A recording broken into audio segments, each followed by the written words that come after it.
तो hello friends, welcome back to my YouTube channel. तो friends, आज मैं आपको जो रिव्यू देने वाला हूँ वो स्प्लिट एसी का रिव्यू देने वाला हूँ और ब्लू स्टार का रिव्यू देने वाला हूँ। तो फ्रेंड्स, ब्लू स्टार ही क्यों? फ्रेंड्स, इसीलिए क्योंकि ब्लू स्टार को 80 इयर्स हो चुके हैं एसी के सेगमेंट में, यानी एसी के सेगमेंट में ब्लू स्टार काफी पुराना है। तो आज बात करते हैं हम कि समर सीजन है, तो समर सीजन में आपको ही पता है कि मार्केट में सारे ब्रांड इन्वर्टर सीरीज दे रहे हैं। इन्वर्टर सीरीज क्या होता है फ्रेंड्स? इन्वर्टर का मतलब होता है जिसका कंप्रेसर वेरिएबल स्पीड पे चलता है। वेरिएबल का मतलब हो गया कि वो एक बार उठेगा फिर एक बार सीधा अपनी लाइनअप पे चलेगा, कट ऑफ नहीं लेगा। तो फ्रेंड्स, कई कस्टमर क्या बोलते हैं कि मुझे नॉन इन्वर्टर चाहिए, बिकॉज मैं इन्वर्टर ले चुका हूँ, मेरा इन्वर्टर में इतना खर्चा लग गया है, उसकी पीसीबी बड़ी महंगी आती है और इंजीनियर जो बोलते हैं ज्यादातर कि नॉन इन्वर्टर ही बेस्ट रहता है। तो उसी बिहाफ पे मैं आज आपको नॉन इन्वर्टर का रिव्यू देने आया हूँ। तो फ्रेंड्स, चलिए स्टार्ट करते हैं। अगर आप चैनल पे पहली बार आए हैं, पहली बार ये वीडियो देख रहे हैं, तो चैनल को फ्रेंड्स लाइक एंड सब्सक्राइब करना ना भूलिए। तो स्टार्ट करते हैं नॉन इन्वर्टर ब्लू स्टार का। तो सबसे पहले हम बात करेंगे इसके 1.5 टन 3 स्टार के मॉडल नंबर की, जो कि है आपका FA318 TNU मॉडल है फ्रेंड। 2024-25 सीरीज का ये मॉडल है। सबसे पहले देखी जाती है एसी के अंदर कि ये कूलिंग कितनी करेगा, यानी कितना आपके रूम को चिल्ड करेगा। तो कूलिंग के मामले अगर देखा जाए तो जो इसकी कूलिंग कैपेसिटी है 5275 के करीब इसकी कूलिंग कैपेसिटी है। अब बात करते हैं कि ये एसी कूलिंग के मामले तो बेटर है, तो गवर्नमेंट इसको Indian seasonal energy efficiency ratio यानी ISER रेटिंग कितनी दे रही है? तो इसकी जो ISER रेटिंग है वो है 3.81 की इसकी ISER रेटिंग है।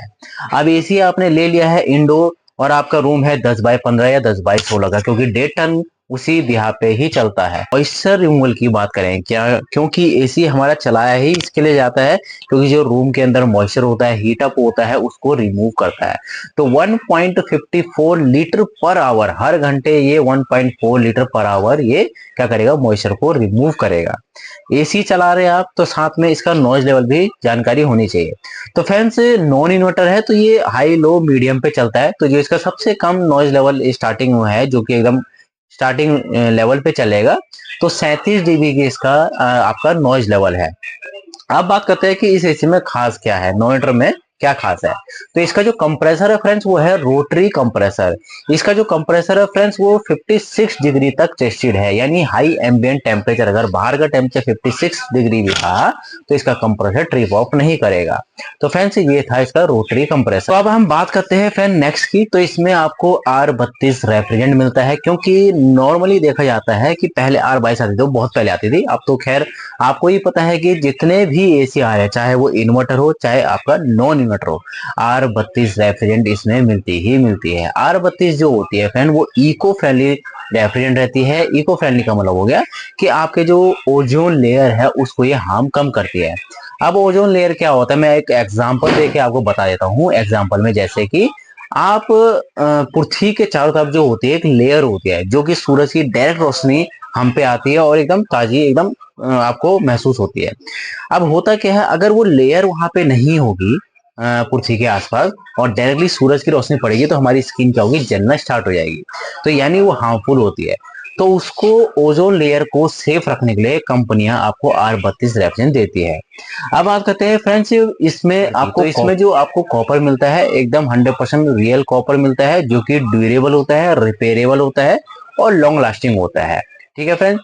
टर्बो कूल की बात करते हैं फ्रेंड, तो टर्बो कूल क्यों जरूरी होता है? आपके रिमोट में भी फ्रेंड्स ऑप्शन होता है, रिमोट के द्वारा भी आप टर्बो कूल यूज कर सकते हैं।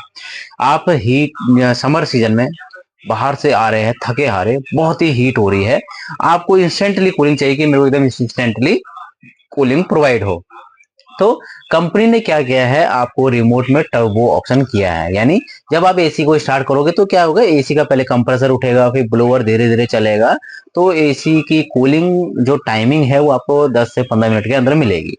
तो यहाँ पे टर्बो कूल का ये फायदा है कि जैसे आप टर्बो कूल का मोड दबाओगे तो क्या करेगा, इंस्टेंटली हाई स्पीड पे चलेगा, जिससे कि ना 10-15 मिनट में या 5 मिनट के अंदर स्टार्टिंग से ही ये हाई स्पीड पे चलना स्टार्ट हो जाएगा।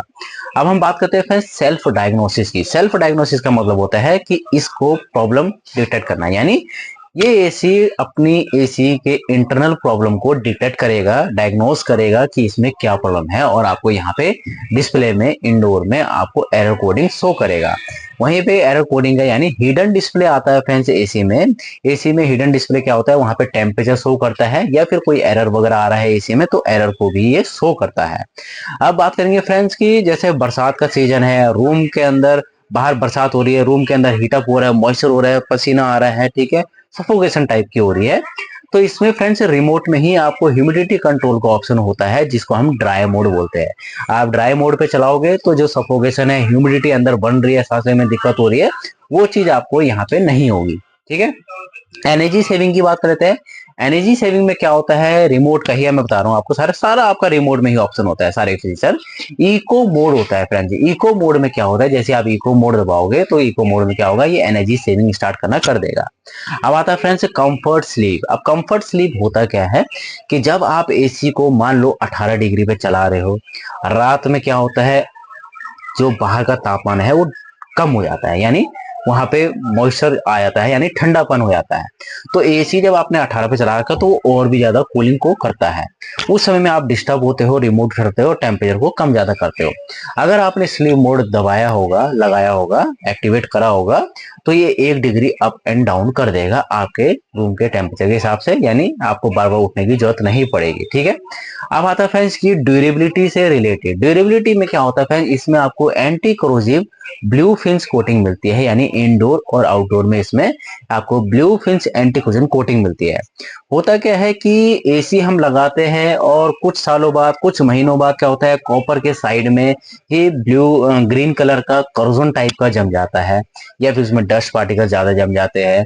तो यहाँ पे कंपनी ने क्या किया है, उसको सेफ रखने के लिए यहाँ पे आपको blue fins anti corrosion coating दे रखी है, जिसकी वजह से फ्रेंड्स ये एसी आपको अगर 5 साल चल रहा है तो ये 10 साल चलेगा, 3 साल चल रहा है तो 5 साल चलेगा, यानी एक टाइप से इसकी लाइफ को स्पेंड कर रहा है, इसकी लाइफ को बढ़ा रहा है। इसीलिए कंपनी इसमें आपको anti corrosion blue fins anti coating करके देती है। इंडोर में भी साफ दिखाई देगा, मैं आपको स्टिकर में भी दिखा दूंगा। तो ये anti corrosion blue fins coating है। तो फ्रेंड्स अब हम बात करेंगे इस एसी की लाइफ से रिलेटेड। अब लाइफ से रिलेटेड आप समझ ही होंगे कि इस एसी में आपको वारंटी कितनी मिल रही है।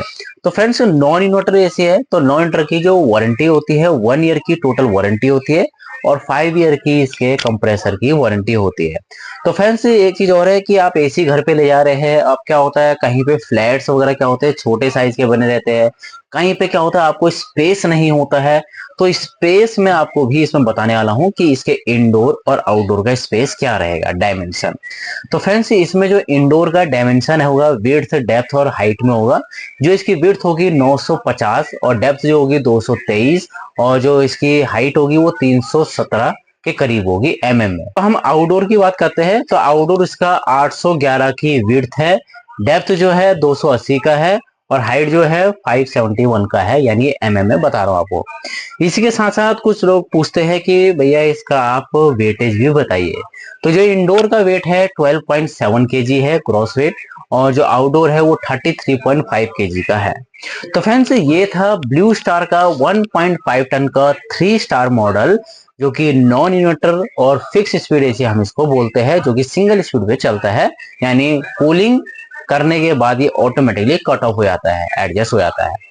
तो नॉन इन्वर्टर जो होता है कहाँ पे ज्यादा यूज होता है, जो नॉन इन्वर्टर आपका यूज होता है वो ज्यादातर उस एरिया में यूज होता है जहाँ पे ओपनिंग और क्लोजिंग बार बार होती रहती है।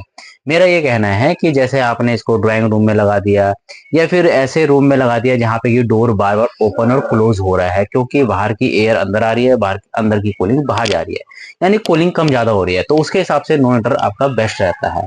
तो फ्रेंड्स ये था ब्लू स्टार का 1.5 टन।